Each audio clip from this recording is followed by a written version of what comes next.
Good morning, and thank you for attending the It Costs Us All Organized Retail Crime Awareness Campaign media launch.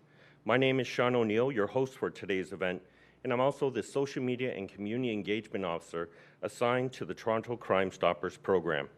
I would like to take this time to recognize some of our honored guests who will be sharing their remarks with you today. Chair of the Toronto Police Service Board, Anne Morgan, Chief of the Toronto Police Service, Myron Demkiw, Executive Advisor of the Retail Council of Canada, Mr. Rui Rodriguez, and the Chair of the Toronto Crime Stoppers Board, Mr. Sean Sportun. As well, in attendance with us today, we would like to recognize members of the Toronto Police Service Board, Command and Service, the Toronto Crime Stoppers Board and team, surrounding Crime Stoppers programs, members of the community, stakeholders, our policing partners, and you, the media. Thank you all for your continued support and partnership in the Toronto Crime Stoppers program. At this time, I would like to introduce the Chair of the Toronto Police Service Board, Anne Morgan, to share her remarks.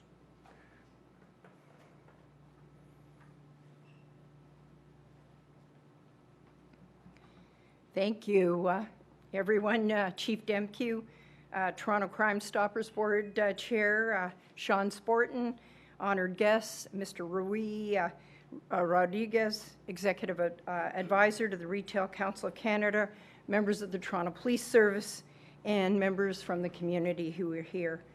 On behalf of the Toronto Police Services Board, I'm pleased to be here today for the Organized Retail Crime Campaign media launch, helping to bring awareness to an issue of extreme importance. Today's launch provides an excellent opportunity to shine a spotlight on a crime many of us don't really know about, but one has a tremendous impact on both our communities, but also on our safety. Organized retail crime refers to the theft and resale of merchandise from retail stores, a crime typically carried out by organized groups, and not what we know as individual shoplifters. The effects are both varied and numerous, and they are devastating to the community. Organized retail crime poses significant safety risks to both store employees, consumers, and it leads to the sale of both stolen and counterfeit goods, some of which can be dangerous, expired, repackaged, defective, or incorrectly stored. We often think of high-end items, but this includes things like baby formula, over-the-counter medications, and other health and beauty items, which can become a risk to individuals who purchase these off-market. Organized retail crime can also lead to an increase in violence and other serious criminal activity, where people and criminal networks use force, threats, intimidation to steal merchandise or money. In addition to defrauding retailers, threatening workers, decreasing choice, and increasing costs to consumers, many of these organized retail crime networks use their illegal proceeds to fund human trafficking, drug trafficking, and even terrorist organizations. Notably, this campaign was created by Toronto Crime Stoppers, but also in collaboration with our community partners, Toronto Police Service, Retail Council of Canada, Garda World, and the Community Agency. The Crime Stoppers program delivers a vital service by providing investigators with an impressive volume of beneficial tips, and it saves the police forces both time and money. Today, it's more important than ever that we work together to combat and reduce this serious crime. Organized retail crime is complex and sophisticated. It doesn't just happen on a local level in Toronto. It's regional, national, international, and responsible for tens of billions of dollars losses each year, which of course translates to the consumer. In order to be successful, the community response must be complex, sophisticated, and based on a comprehensive, multi-sector, and fully collaborative approach. Our board's very proud of the Crime Stoppers program. It is an extraordinary example of the power of a successful partnership with the police, community, and Crime Stoppers themselves. We're proud, true, that Crime Stoppers is dynamic and progressive, and it's constantly changing to deal with the issues here in Toronto as they change on the landscape of criminal activity. Since its original campaign in 2013, Toronto Crime Stoppers and its partners have been working diligently to raise awareness and deter criminality related to organized retail crime. As we know, Toronto Crime Stoppers slogan, "See it, say it, stop it," is simple and it's powerful. The underlying philosophy of that is doing the right thing is just its own reward, and it continues to mobilize the community to anonymously report information on crime, including organized crime.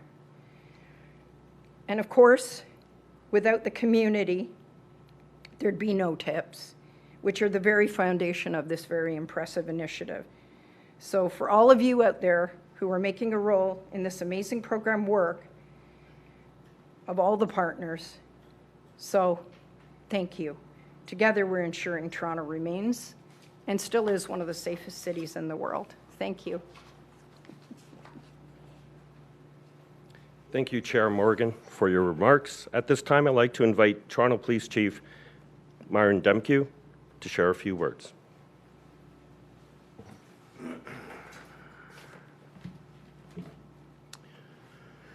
Good morning, everybody, and thank you, Constable O'Neill, for looking after coordinating today's efforts, and thank you, Mr. Sean Sportun from Toronto Crime Stoppers for the amazing work both of you are doing to help raise awareness on the impact of organized retail crime. Thank you as well to Chair Toronto Police Service Board and Morgan for being here today and supporting this very important campaign. I'm also pleased to look around the room and see our police officers and other members of the service joining us here today for this important event. And I'd like to thank some of our other partners, including the Retail Council of Canada and all of the members of the media who have come out today. Toronto Crime Stoppers depends on the media to help raise awareness of their campaigns, and I'm very grateful to all of the members of the media who are here today raising awareness. Thank you for consistently helping us get messages out to our communities and letting them know how they can connect with Toronto Crime Stoppers. Organized retail crime is costing Canadian businesses $5 billion a year. And the campaign slogan, "It costs us all," really drives home an important point. These crimes are, in fact, costing all of us, because they drive up the prices on products that we purchase on a regular basis. Organized retail crime may not be something that the average person thinks about very often.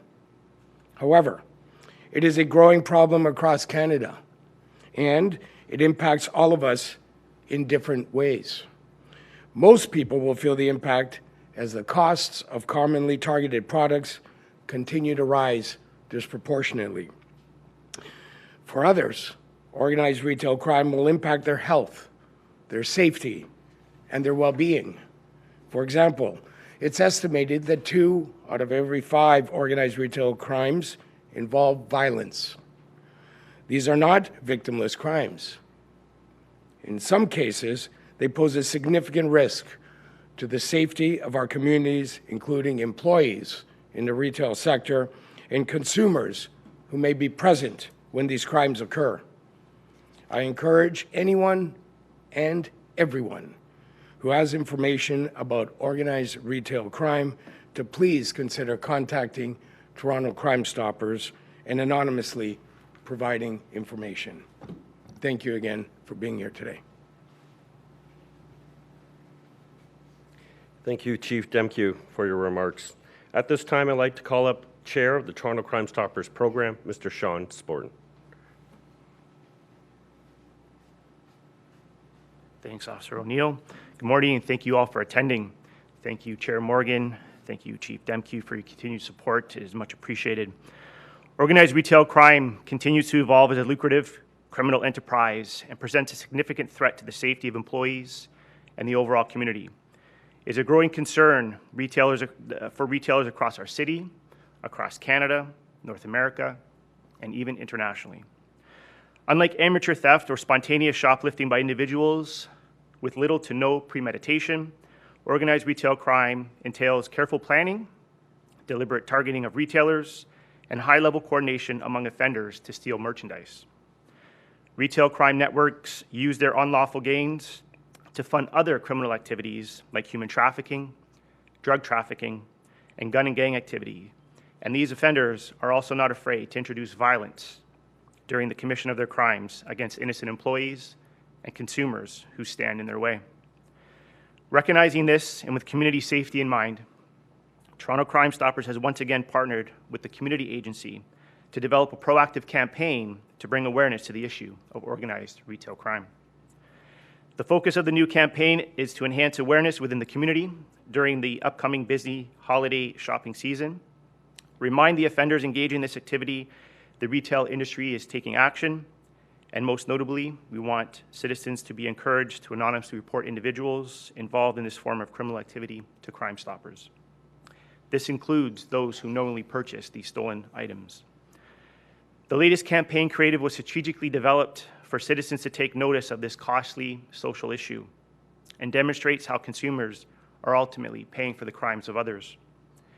Presented as a crime tax that criminals are forcing Canadians to pay, or the added time it takes to purchase selected items, the campaign arms consumers with alarming facts of the realistic impact organized retail crime is having on the community.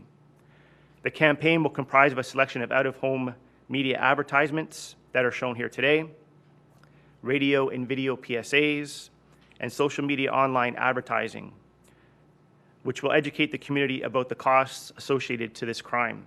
In addition, the campaign creative will drive consumers to a dedicated website, itcostusall.com, to learn more about the cost of organized retail theft.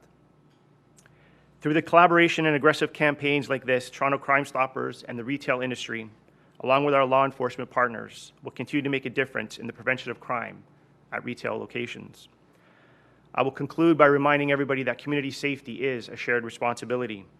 We must all work together with a collaborative goal to make a difference in the prevention of crime while enhancing the overall safety of our communities. When, as a community, we remain silent, we are all victims. Toronto Crime Stoppers is committed in our efforts to mobilize the community to see it, say it, stop it for a safer Toronto. Remember, with Crime Stoppers, you remain anonymous, criminals don't. Thank you.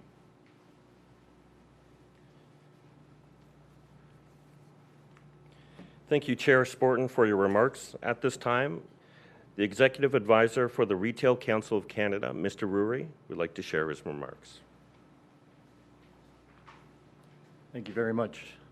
And I too would also like to thank the collaboration that we've seen. I want to thank Toronto Police Chief Demkiw and his team for the amazing level of collaboration they've shown to the retail partners. I want to thank Sean for his continued leadership and dedication at Toronto Crime Stoppers, but also what he does across the country with other programs to bring awareness.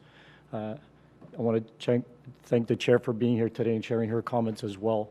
I'll focus on a few things that really relates to this specifically. One, it's demystifying the idea of shoplifting being a victimless crime and being a property crime. We understand shoplifting will always be around, but we really are talking about retail crime and that which carries other elements. Organized retail crime is indeed linked to other activities. In retail, we identify that all the time. So it's understanding that there's a clear difference when we're talking about organized retail crime. We're talking about most severe crime that has a big impact in our communities. I also want to share the comments shared by the chief around the violence.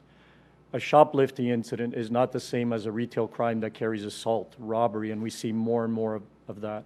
So part of what we see growing as well with organized retail crime is a diversion in the way they operate. There are the professional groups that steal, and it is an enterprise. There are groups that are preying upon marginalized individuals across Canada that are afflicted by other things such as drugs and items of that nature, to steal on demand, to support fence operations, to support markets that are social media driven or online. And there is constant demand for lower priced product. And with the demand comes supply, which organized retail criminals continue to take advantage of. And there's a lot more opportunities for organized retail crime groups to operate in the shadows while we see the victimization of the retail environments. There's a stat you'll see up there. There are a lot of large organizations across this country with a lot of storefronts. There's always a lot of small independent and smaller retailers that are the fabric of Canada. There's a retail storefront in every corner across Canada, and there's a frontline worker there that is now dealing with a level of violence unprecedented. We see more weapons being reported regularly. So this idea of it costs us a lot, it's not just the losses to retailers in shrink, as we would say, loss of inventory. It's the loss of being able to hire frontline workers to work in stores that are more fearful now to go there. It's the loss of our community where a consumer doesn't feel safe going into certain areas to shop. So this is really, again, commendable for Toronto Police, Crime Stoppers to bring attention to this. As we head into the holiday season, there's always an increase of crime that we see, sheer nature of demand, gifting and things like that. So doing it at this time is appropriate, and I commend that they continue to bring attention to this and have for years. From a retail industry perspective, we want to continue to advocate on behalf of retail with government, with police, with justice, and the police have done a great job coming to the table with us. We're seeing more of that with justice. We need to see more criminal code amendments that really define the difference between shoplifting and things that are organized and should carry more severe consequences.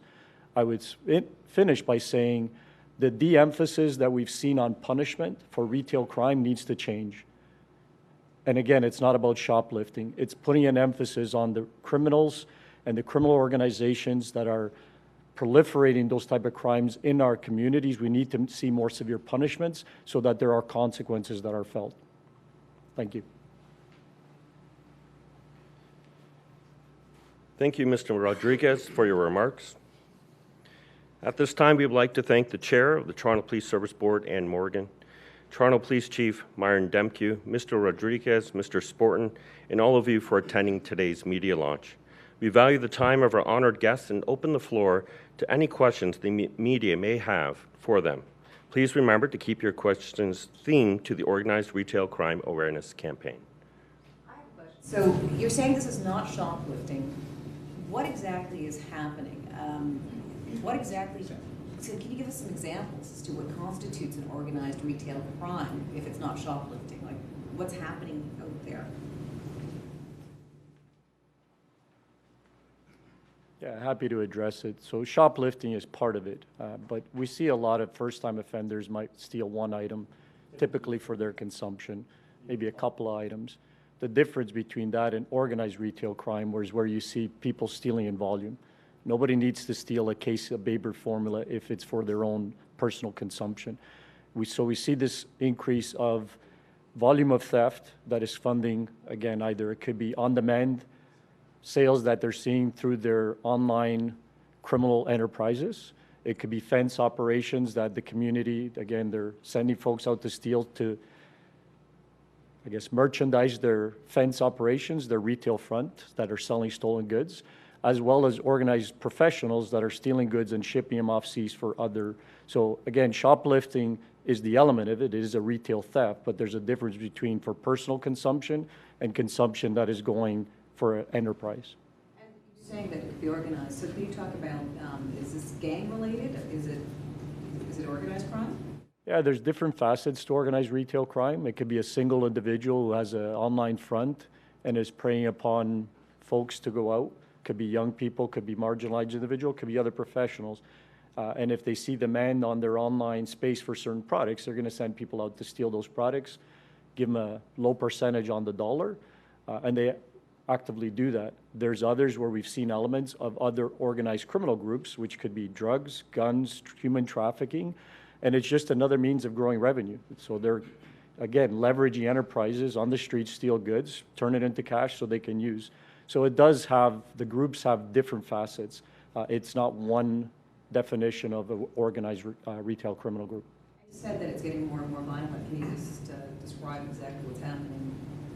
Yes. So what we've seen, and post-COVID, during COVID, we saw an increase of aggressive behavior with essential services that were open. That has continued. There's some correlations. Certainly, the prosecutions at that time were obviously less. We saw criminals get more brazen, more confident.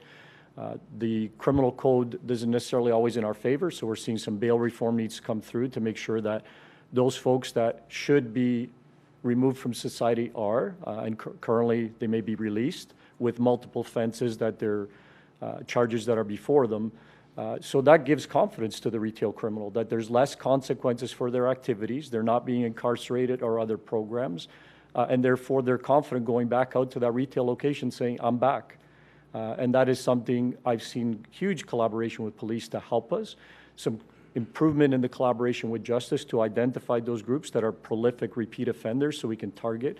And I'm proud to say that over this last year, the level of collaboration is increased. I've been in retail for 30 years. I've never seen it so good, but there's a lot of work yet to be done. What kind of items are being stolen? I mean, are there particular products or items that are popular? Because if they're not being prosecuted then severely, I'm assuming these are all thefts under 5,000, right? What's being stolen? Yeah, I wouldn't want to comment on specific items that can be stated. It's everything. I think the demand is for everything. Certainly in the holiday season, we see more of the gifting items, higher value product, and certain things, so there's always trends. But anything is game for an organized criminal. I don't think we could specifically state that certain products. What areas? I mean, are we talking about the malls? Are we talking about Chinatown? Are we talking about, what areas of the city are we speaking of here? Yeah, so actually we're starting to gather some intel to define that better, and that's where I see the collaboration with retailers and police sharing information to be able to bring attention to where that really is the biggest problem. We know that retailers report their incidents to police, but we also know that it's a low percentage of what gets reported. Some would say, I think Stats Canada last reports about 30% of crime gets reported. So police make decision on where they see crime based on stats being reported to them, which may not always be exactly where the worst issues are if businesses aren't reporting that. So I'd say, we see it in certain areas based on what we see from a reporting, but that is things we need to be better at, and we need to work with government, Privacy Commissioner Canada, on how retailers, police can share that information in a meaningful way, because the criminals certainly do. And we're bound by certain laws on how we're allowed to share information. Again, we want to get better at being able to bring that information forward so that our efforts are actually concerted where the problems are. I've heard things that retailers no longer employ, many retailers no longer employ cashiers, or very few. Most of the time when I buy something, I check it out myself and I can walk out. But if I wanted to just walk out, I could easily do that. There's no one to stop me. I couldn't comment that they don't employ more cashiers. I think that's just another suggestion, and you see some folks moving away from it again. And so I think retailers will always try measures to make it more efficient to serve their customer in a more effective way.